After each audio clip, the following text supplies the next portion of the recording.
జమిలీ ఎన్నికలపై కేంద్రం జేపీసీ ఏర్పాటు చేసింది. 21 మంది లోక్సభ సభ్యులు, 10 మంది రాజ్యసభ సభ్యులతో జేపీసీ ఏర్పాటు చేశారు.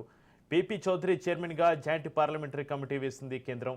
జేపీసీలో కేంద్ర కాంగ్రెస్ నుంచి ప్రియాంక, మనీష్కు చోటు కల్పించారు.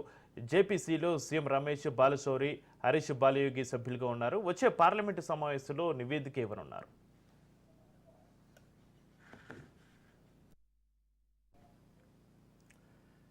బ్రేకింగ్ న్యూస్ చూస్తున్నాం. జమిలీ ఎన్నికలపై కేంద్రం జేపీసీ ఏర్పాటు చేసింది. 21 మంది లోక్సభ సభ్యులు, 10 మంది రాజ్యసభ సభ్యులతో జేపీసీ ఏర్పాటు చేశారు.